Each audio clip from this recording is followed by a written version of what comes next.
Hi, I'm Shelly, and this is my daughter Kenzie. And this is our first video. Are you intimidated by cooking? Well, one of the easiest ways to tackle any recipe and become a better cook is learning how to properly measure. This is a standard set of measuring cups from the dollar store. You get a 1/4, a 1/3, a 1/2, and a 1 cup. Now, think about these as money. Most people aren't up to date on fractions. So if you think about that, a 1/4 cup would be 25 cents. A 1/3 cup would be about 33 cents. A 1/2 cup would be 50 cents. And a 1 cup would be $1.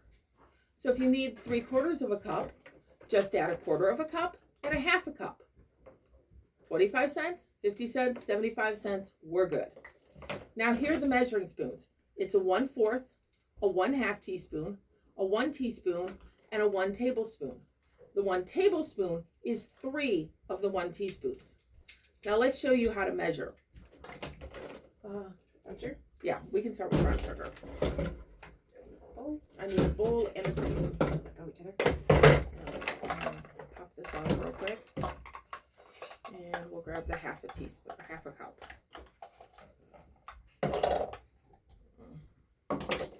Give me a spoon and a bowl. Hold right there. Knife. When you're measuring brown sugar, they want it packed. They always want it packed unless the recipe says so. So, start spooning out your brown sugar and use the bottom of the spoon to press it in. And you want to press it in tight. When it's packed, it should come out looking like the measuring cup.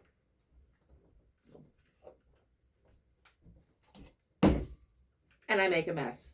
If you're not making a mess, you're probably not cooking right. So we keep pressing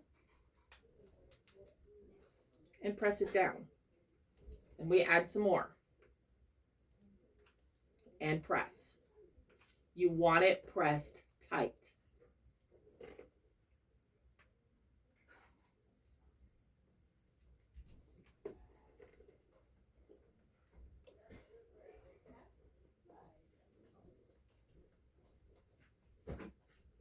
I am far from a neat cook, so if you're expecting neatness, you're not getting it. Okay. We've got it pressed about as tight as I think it can go. So what we do now is we take the butter knife and we just level it off. Now, when I turn this over in a bowl, you will get a solid pack of brown sugar. That's how you want it to look when you're making anything. If they call for brown sugar, your brown sugar should come out looking like this. Okay, cool. Use that. When I measure out the brown sugar, I always scoop in and make sure there's extra on top and push against the side as hard as I can until it's all packed like this. Then take the knife, push down more until the excess falls off. Then scrape straight down until it's smooth on top. And you get another perfect little brown sugar measuring cup. Okay, so why don't you hand me the flour and we'll do that one next. New spoon and knife, please, and a bowl. Here's your perfectly packed brown sugar. Now, flour. These measurements, how to measure my husband's great grandma. Grandma. Your great grandma. Yeah. Not mine. Now, We always call her great grandma. you can spoon the flour in. You can pour it in with a spoon. It doesn't really matter. You want to overly pack it. Now, to know you've got it, there's air pockets in here. There always is. So, press with your Knife. Then press down.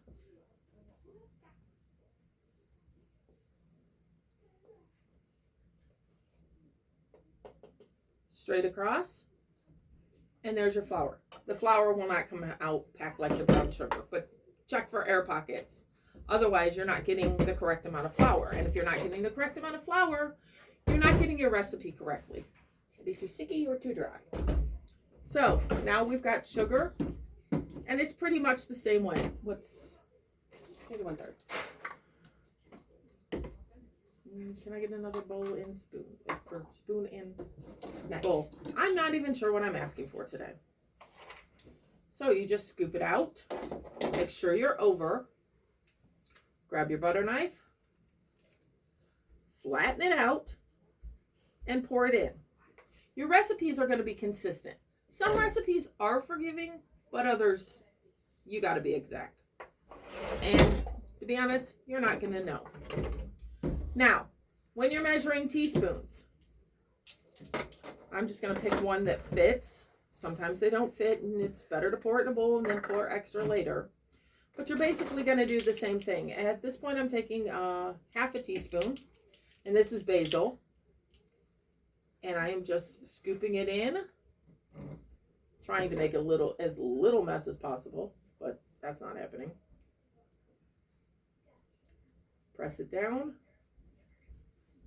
and scrape off the excess. Now, that's a half a teaspoon of basil. Your recipes will be consistent, your flavors will stay the same, and your meals will just come out better. So, there's our, and try to get it out of there. Now, for measuring liquid, those were dry measuring cups. You can measure liquid in there, but you've got to take it all the way to the top and have a really steady hand. Some of us do, some of us don't, depends on the day, whatever. So this is a liquid measuring cup.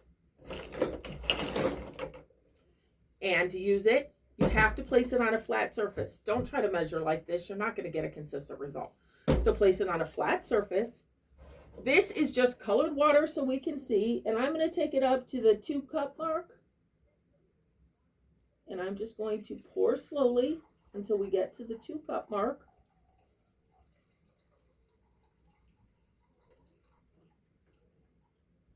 And once you're at that line, that is exactly 2 cups of water. Colored water, but water. So then you can just easily transport this into your bowl. Now, eggs. I see people all the time cracking eggs, one-handed. You can do whatever you want, but eggshells break.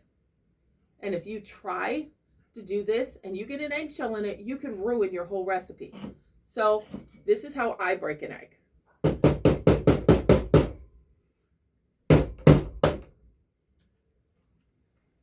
And I put it in a bowl. Usually have an extra bowl just for... Now, before I add it to a recipe, and as I said, you can do what you want, but before I add it to a recipe, I whip the egg. Sometimes when you're in a recipe, and this has happened to me, when you crack an egg straight into your bowl, the eggshell, you always break the yolk. So this avoids eggshells, because if it's just eggs, you can just grab a spoon and dig it out if you have an eggshell in there. And now you know your egg is properly whipped to go into your recipe. Now the last thing I want to talk about is butter. This could be butter, salted, unsalted, margarine. If you get a stick butter of any kind, each one of these are a half a cup. Automatically, no questions asked. It's a half a cup. So if it calls for 2 cups or 1 cup, you grab 2 sticks. Now, it says on the side of the butter, 4 tablespoons, 1/4 of a cup. 5 1/3 tablespoons is 1/3 of a cup. So for the butter in a stick form, if you want 1/4 of a cup, you just literally count tablespoons, 1, 2, 3, 4, and slice. This butter is frozen, so it... Not slicing as easy as normal butter would. And I have exactly a 1/4 of a cup. This works with butter, or all kinds of stick butter or margarine. Now, if you've got the tub, you're just going to need to pull out one of these dry measuring cups, fill it to the top, smooth it off, and you've got your measuring. But I will use this in a later recipe. So I'm just going to put this here. And actually, I have 1/4 of a cup twice. Thank you and happy cooking. Have a nice day.